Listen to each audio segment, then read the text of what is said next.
Dear viewers, I'm very happy today to present a very interesting guest here at Epoch Times in Berlin. It's Professor Meyer-Galow. Hello, good to have you here. He is a former CEO of world-renowned chemistry groups, chemistry companies like Brenntag in Germany, among others. So he has a lot of experience in that field, but he's also a very well-selling author of books, like this one here in German. In English, it also was published under the title of Living in the Golden Wind, or yes, Living in the Golden Wind. It's available as an ebook, and his newest book, published this year, called Business Ethics 3.0, a very interesting book about how ethical behavior in business can actually improve the numbers of a company and the life of its employees. And if that were not enough, Professor Meyer-Galow is also a Zen meditator, a very spiritual person, and has a lot of knowledge about inner growth and how that leads to external growth. Professor, very good to have you here. A lot of topics we could talk about. Let's start with one of the things that you mentioned in one of your presentations about Business Ethics 3.0. It is that today we have a lot of children in business suits. How so? Well, if I see my previous colleagues in business suits, board members or CEOs, what they do, and that immorality is still growing, I was asking myself, what the hell is that, and why are they under pressure? If they're under pressure, are immoral. And I didn't get the answer from my spiritual pathway, but I added depth psychology or analytical psychology, following c.g.Jung, who is very well known in the United States and other English-speaking countries. He's kind of an up-and-coming author these days in yes, the US, although he's been dead for a while. He has written the Red Book. The Red Book is published. It's a big success in the United States, slow here in Europe, where he has written down his imaginations 100 years ago, how he would see the future, and the future, that's us. And he said, I see apocalypse, pure. And he explained the reasons. So he's very popular in the United States. The Red Book, the Red Book of c.g.Jung, and the gnosis behind that is still growing. So having been a scholar of a Jungian teacher for 10 years, I found the solution that if you grow up being a child, you're whole until you're 3. If you look, or 2, if you look into the face of a baby, it's very similar to the Dalai Lama. It's whole. You're connected, your body, your soul, and your spirit is whole. And then you have to go on the pathway to develop your ego. It's great. I'm not one of these persons who is saying, like the esoteric people, you have to get rid of your ego. That's, for me, that's all bullshit. I like strong egos, because if you have a strong ego, you know what you better let be down. The problem is egocentric and egoism. But not the ego. Because so you're an advocate of a strong ego, yes, meaning a strong, healthy, person. Healthily developed ego, yes, but not a person that is focused mainly on himself, which would be egocentrism. Right. Egocentric, because a big problem in our society is we have so many people with a weak ego, they cannot survive. So if you tell them, get rid of your ego, they are getting ill and they do suicide or I don't know what. So we need strong egos. You got to develop your ego from 3 years old, from kindergarten, school, university, and so on. You are focusing on what you know, what you do, what you manage, what you gain, what you have, how to keep it. That's all great. But in your lifetime, you are going to understand that you have left, by doing so one-sided in your development, another dimension of your personality, and this is yourself. The Jungian self is the inner dimension, the spiritual dimension. And you're in the spread. You develop your ego and you let yourself inside and you don't know where the tension which you feel in business, for instance, is coming from. It's coming from you disappear with your ego from yourself, from your inner self. You may call it God in the religion, or you may call it emptiness in Buddhism, or you may call it Yahweh in the Jewish, and so on. We have no word for that. We try. So this is okay. This is fine. And if you don't let yourself develop by certain pathways, which are described in my book, you're staying a child. You're blocked and stuck in your childhood socialization, but you learn a lot of things, knowledge, how to manage companies, and all of a sudden you're a CEO, but you're still inside a child. And if you watch these people, you know, you can recognize these people very easily. Okay. It's always the others. Okay. They always blame other people. They blame other people. So the victim mentality is strong. It's always the others. And they need to be awarded every day several times. That's great. So this is typical kids' behavior, right? But they have a behavior that they have a mask on the face, that you cannot detect that they are childs. And we are both, we are good and bad. We are both, and we are still good and bad. But you have to integrate your shadow side, like Jung said, into your bright and light side, and have to understand and know when is my dark brother coming up telling me you have to falsify balance sheets, price fixing, bribery and all that. You have to know when that's coming, and then you have to say and learn, no, I don't do that. So this is the reason why we learn a lot from Carl Gustav Jung's depth psychology. What are people doing? They have followed in the past Christian ethics. But I must declare we are in a dead-end street. Christian ethics saying you have to be good. You have to be good. If not, come to us, I tell you what you have to do. Yeah. Seems too much of a dogma for most people these days. Yeah, so that's not solving our problems because immorality is growing. Right. Carl Gustav Jung, and especially his scholar Erich Neumann, they have researched and explained what the problem is. The problem is if you have to be good, but sometimes we are bad, you have to suppress or repress your dark side, your shadow side, as a defense that the other outside cannot see what's happening. If you suppress, then you know in your unconsciousness still in the future what you have suppressed. If you repress, this is the other version, this is even more severe, you don't know it anymore. Right. You repress a lot of bad things which you have done and want to do, and you repress, maybe it's in the unconscious, but you don't know it. Then if a so-called good person is coming under pressure, let's say the PLL is going down, the balance sheet is bad, they're losing market share and so on, pressure is on the CEO and the board, and then they do all the immoral things. Then your dark side is coming and saying, well, come on, do it, otherwise you lose your job, your contract is not further prolonged, and all that. And then the so-called good guy is doing bad things. Yeah, so what's the solution? Integrate the shadow. I think that's the solution. Integration of the shadow is. How does that work? If you follow the depth psychology procedures, they have two methods. One is dream, listen to your dreams. There you get all the messages from your bright side and your dark side, and you get information. Many people don't listen to the dreams. You can easily listen and remember your dreams if you decide you want to listen and you want to remember. And the other method is what Jung called active imagination.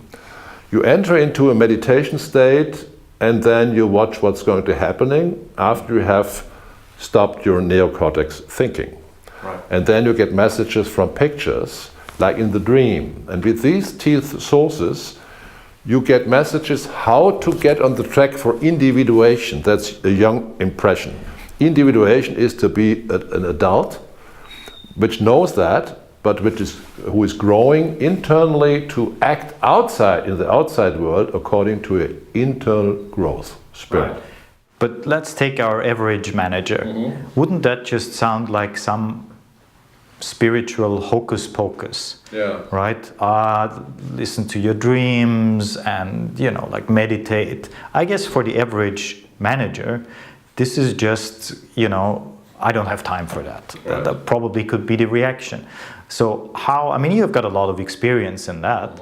How do you approach managers? How do you tell them, okay, this will be something you will be interested in. This is something that helps you do your job, that helps you improve your life. That's the reason why I've written Business Ethics 3.0. It's not only an ethics book. Right. It's a book for great work-life balance. How to have a life balance, and a lot of practices are in that: spiritual, psychological, physical, and so on, in so-called spaces of experience. You can practice mindfulness in music, in dance, in nature. I like nature very much. In love, in talks. You practice mindfulness. You're in the here and now, and not in the past, and not in the future. And then you stop thinking, and then your inner world is growing. So this is the reason why I've written that book. And coming back to your question, what are you telling the managers? After living in the Golden Wind, I gave talks and speeches and were talking about spiritual things. Nobody was listening. Yeah. It is very difficult to transport spiritual input, growth, to other people who have no problems. They don't listen. So I changed it all because I tried to pick the people up where they are. And if I look to today's reality, especially the young professionals, we have a big problem with burnout. We have a big problem with depression. We have a big problem with anxiety. This is the biggest problem. I guess that all shows in the antidepressant prescriptions and the use of antidepressant drugs. Double-digit growth of psychotherapeutical pharmaceuticals. Many people, maybe the majority of the young professionals, can only work if they take drugs. What kind of world is that? So I came to the conclusion, I don't talk about spiritual pathways. I try more to try it in the psychological pathways and talk about problems and diseases which these young professionals, or maybe older professionals, have. So what I say, you cannot teach ethics. And you cannot learn ethics. You have to grow into ethics by your own internal growth, your own program. How to do that? You get 3 wonderful gifts if you're starting your inside track. First of all, you're gaining resilience. Mm-hmm. Resilience is the answer to all the people who are nervous, who are stressed, who take the pills and who do all that. If you grow inside, you are more resilient in the outside world. This is a wonderful gift which you gain after a couple of months already. Second, you are very creative. Okay. Creativity is key to innovation. And innovation is key to value growth of companies. Those companies who are very slow or low in innovation, they starve, they die. Second. Third gift is health. Mm-hmm. And everybody's listening when I talk about health. We know now, after 5 years of studies, very honest studies in medicine and brain research and so on. For instance, if you meditate, your immune system is getting better, improving. Your coronary system is improving. Yeah.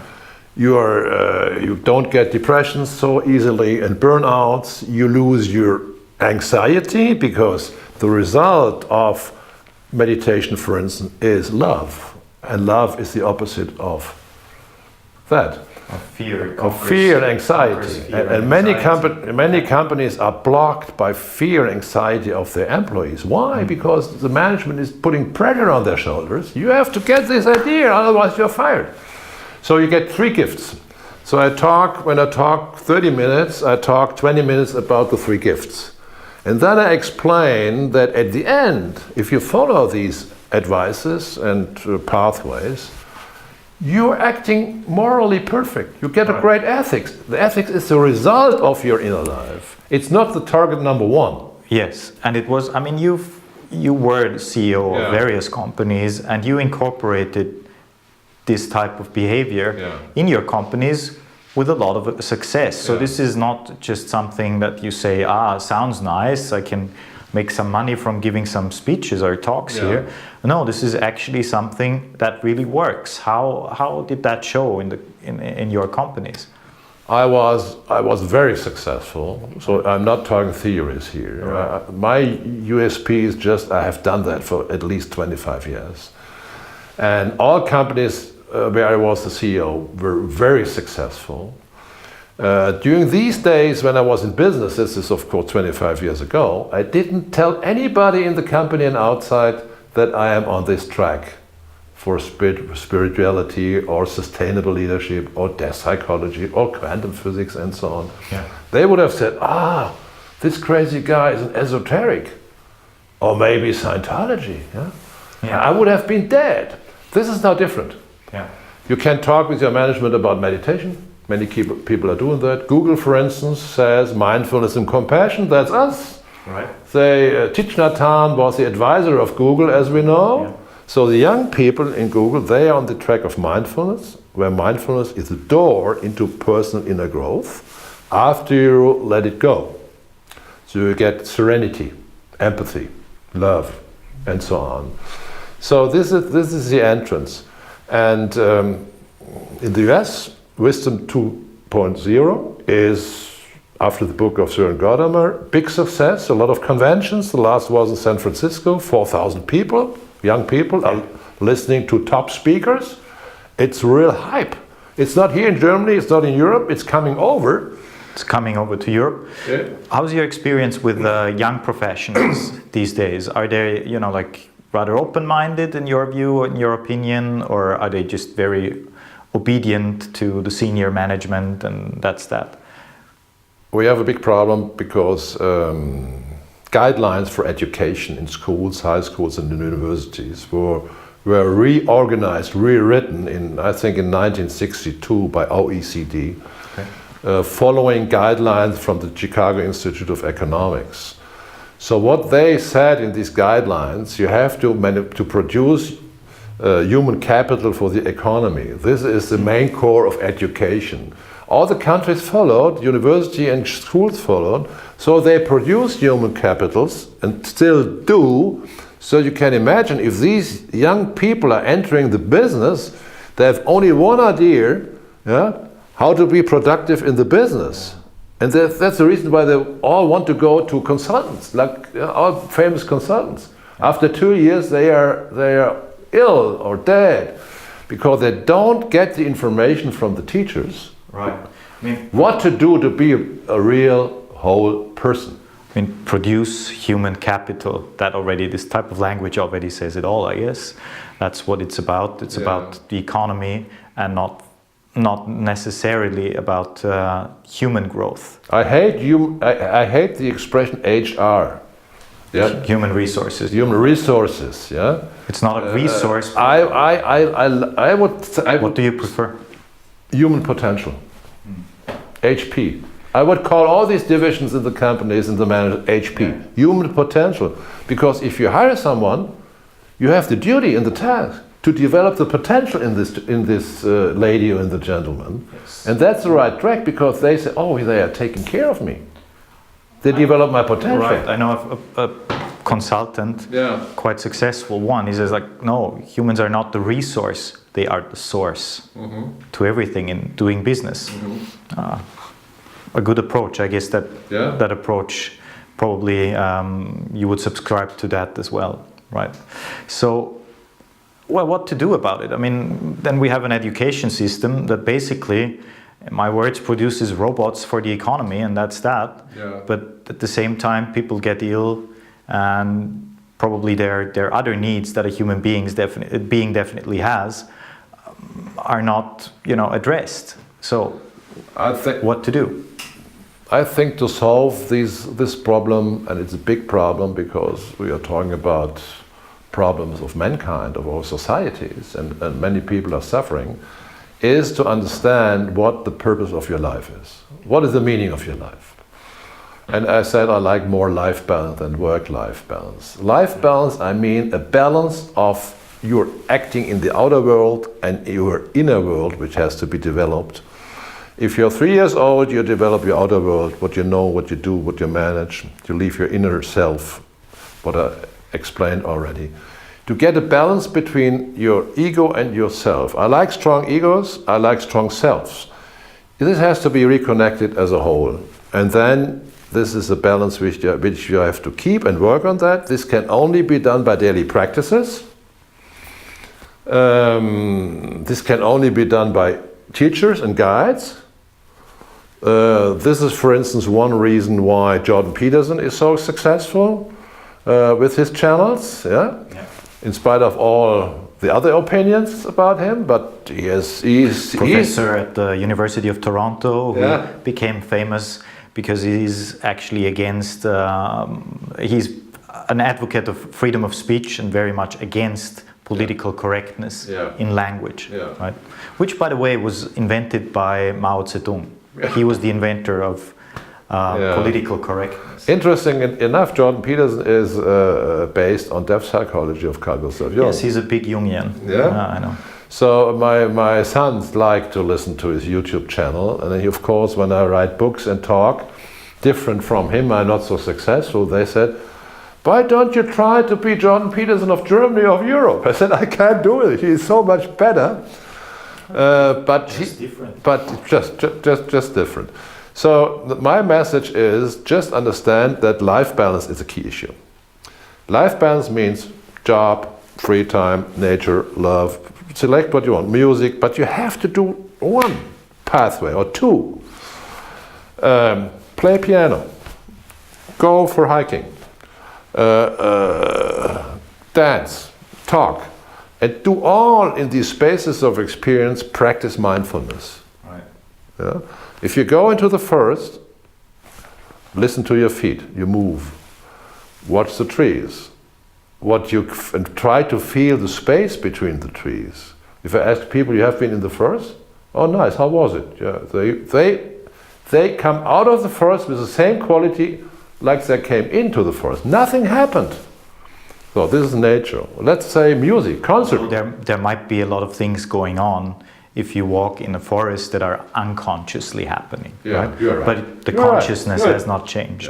Yeah, there are a lot of studies actually that, you know, trees, they do a lot of good to the human body, right? You walk through a forest and a lot of changes just accidentally happen. But okay, that's a different topic. Music. Yeah, music. I like music. I go to concerts. I listen to watch the people. Pop music, Rihanna, or everything. Hip-hop. Yeah, everything. Okay. Especially classical music. I guess classical music. I play piano now since for 10 years now. I started with classical music, then I did boogie woogie. Now I play jazz. It's great. I started painting. My teacher said, "You cannot paint." I can do a lot. I do wonderful pictures. So these kind of things. Music, there are studies, a lot of studies about the positive effects that classical music, for example, can have. Most famous, I guess, like the babies even in the womb, that you let them listen to Mozart and they're basically pretty happy. You let them listen, or the mothers let them listen to heavy metal music, and the baby will not feel. I can explain that to you. There's a wonderful relation to Buddhism. You know they have no God, they call it emptiness. It's empty. Like the quantum field in quantum physics, it's empty. If you're listening to music, all music is coming out of emptiness and stillness. The conductor or who has written the music, it's coming all out of emptiness. And the experience which you can make, if you are mindful enough, you experience the emptiness and the stillness out of which the music is coming. That is the meaning of music in that correspondence of life balance. What people are doing, half an hour before the end, they're trying to get a plan for getting out of the parking lot. They're thinking about the divorce or about the health or the kid. So they leave such a great opportunity of mindfulness, practicing mindfulness in a concert, and nothing's happening. Or go to the museum, you see thousands of people trying to get into the museum. There's a desire of opening. The stillness and the emptiness in music is for a picture of a painter is the blank background where he starts. And if you dance, you have to still stand. That's what you're experiencing. And if you do that, we know it's a meditation state. We know since all these experiences from Thomas Campbell, who is my new teacher, that if you're in this meditation stage, your corpus callosum, which is the membrane between the two brain halves, is vibrating with a frequency of 6 Hertz. Right. And if you're in that kind of meditation state, in nature or in music or by meditation, you get this vibration of 6 Hertz. All Tibetan monks or enlightened Zen monks, they have checked that. It's done. And if you are in a situation where you can practice that, you are on a being level and not only more on a doing and thinking level. And from that being level, you can ask questions. What's happening for you in the future? What you got to do? How to get the life balance? This is the front now. This is front knowledge now, based on physics. Right. If anybody is not believing in mysticism, for instance. And you said you have a teacher, a spiritual teacher, I assume. That makes you a student then. Yeah. May I say, okay, then you're not the youngest student out there in general, but you are open to say, I'm a student. And you are at the top of the pyramid in the let's say business hierarchy. You've been up there, and yet you still have no problem saying you're a student. This is a bit rare, I would say, here in our Western society, right? I think spiritual teachers, this comes very much from Asian culture, and they got a bit of a bad name, bad reputation with the gurus that all the like Hollywood celebrities and the Beatles, whoever, went to. Were you not scared somehow when you first started with Zen meditation and having spiritual teachers that you would fall prey to some of these phony guys or some weird guru type? I had Williges Jäger was first was Karl-Fried Graf Dürkheim and then Williges Jäger, well-known Zen teachers. The main target of them was to make people independent. Right. Not dependent on these guys. They said, I go with you as a guide for a certain period of your life and then you have to go yourself. This is completely different. But I'm still a student, you're right. I was always a student. I like so many things in life which are interesting. And when I talk to students, I tell them I'm still a student. Right. And what comes into my mind just now, how that works if you tell you're a student. I took over a very tough business job Hüls AG had in Marl in Germany. Real decline of profits, or had big loss situation. Chemistry company. Big chemistry company. Yeah. They selected me to do that job, to save the company. I had meetings, 1,000 people. I was a new CEO. I said, what the hell can I tell them? I don't know their business. I'm a chemist, of course. Yeah. And I said, I'm here a student. I don't know your business. You know your business. Please do me a favor and tell me as your student what I can do better here to save your company and your jobs. Different approach. Sometimes I meet people from my past years. Yeah. This is what was said during the first days. They still remember. They still tell it to me. Yeah. And the second was I told them, we are dancing with bare feet on a hot plate. Would you like to dance with me? Cool it down? These two images, which are sent into the brain consciousness of the people, made me a great leader. And immediately I was starting again this method to get a proposal for improvements. And this was nothing at the company. There was a big post box in front of my office to the CEO, and they could put all proposals in that, what we could do better, and they get 10% of the yearly income which we saved. I gave all the checks up to over 10,000 Deutschmarks myself, or euros myself, and we were number one in Germany. Okay. So because I was a student and I learned a lot. Leadership. Yeah. You need to be a student to be a good leader. What else does it take to be a good leader, in your opinion? To be a good leader would mean that you have, of course, a little bit above with your experience and knowledge and wisdom above your employees. There are some, but not too many, but it will grow.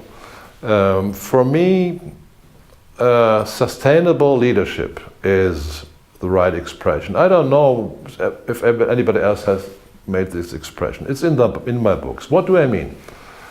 Sustainability for me in the relation between persons.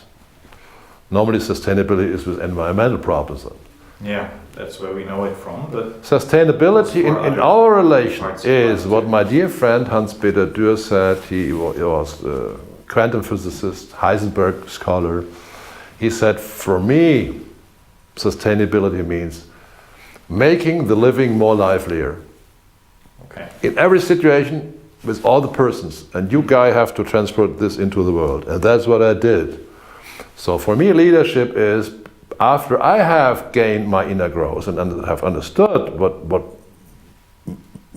a person should be, I treat others in the same respect and develop their potential to make their living, their life, much more livelier than in the past. This has nothing to do with pressure, with anxiety and everything. I empower them with empathy and concurrence to do it and create enthusiasm within the company.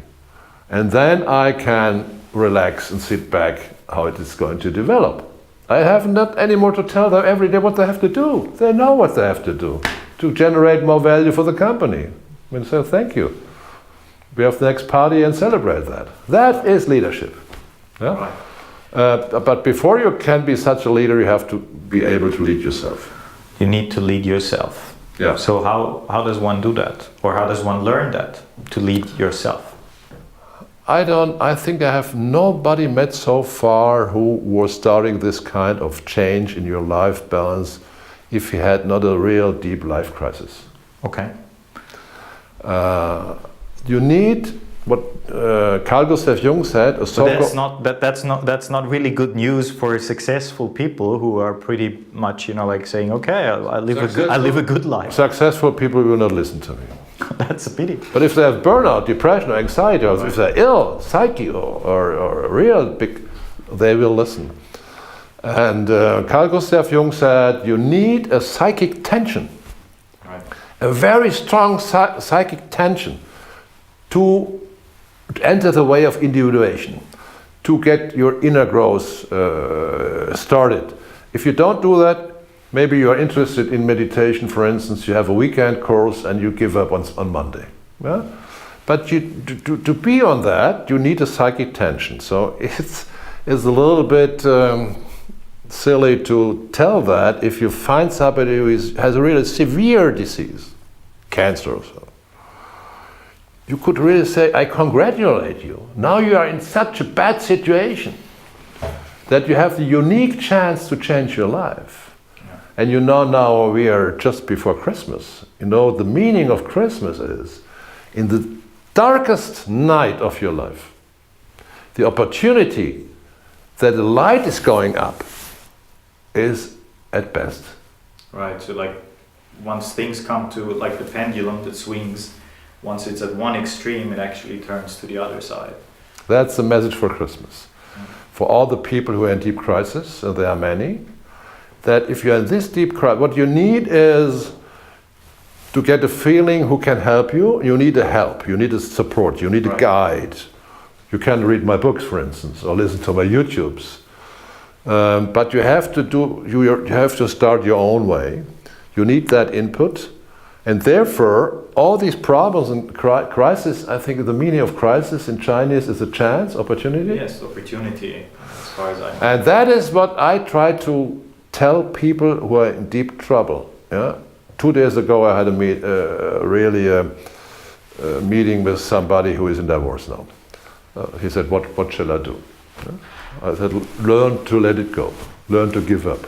Don't be addicted all the time. Letting go. I think that's a very important thing in all spiritual practices, or let's say just in life in general. Yeah. Sometimes when you're so stuck with something, let it go. You need to let it go, otherwise it eats you up, right? But that's something we're also not. I mean, we learn to not let go, but to work harder. You know, like dig deeper and work even harder for a goal that is impossible to reach. I can tell you what let it go would mean in business. I have started an award in Germany, which is called Meyer-Galow Award for Business Chemistry. Right. I have selected that. It's for somebody who has made a great innovation, which is very important for mankind, which is really great sustainable, and where the person is a grown, holistic person. And I'm always asking the nominees, how is the idea coming to you? And they said, I now found the third one who said, when I had shower, warm shower. And I can't explain you why, because if you have a warm, I said, have more shower, 1 hour. If you have a warm shower, your neocortex is stopping, you don't think. Your limbic system, your thalamus is working. There you get the intuition from. And that's how intuition can actually come to you, right? It's not something you see this as something that actually comes to you from whatever place. But you have to structure your problem or your task. It has to be structured. We are talking about let it be. Let it be is not to relax into nothing. Okay. I don't want that. Let it be is mindful. Let it be. Right. With innovation, for instance, you have your task in your research. You have an idea. You don't know how to solve that. The problem is structured, but then you have to let it be. Go into nature, listen to music, go for jogging, or have 1 hour warm shower. I don't know what. All mindfulness things will lead you all of a sudden to the idea how the invention could be done, and the invention should be then, the idea should be inspirated, then it's an inspiration. I distinguish intuition as means to turn inside from intuere, inside. If you understand what the message is, you have to inhale it, inspire it, make it your own. This is inspiration. It's always mixed up. Then you make an invention, and most probably an innovation. This is the sequence you have to go through. It is always in the click-clack situation, think and don't think.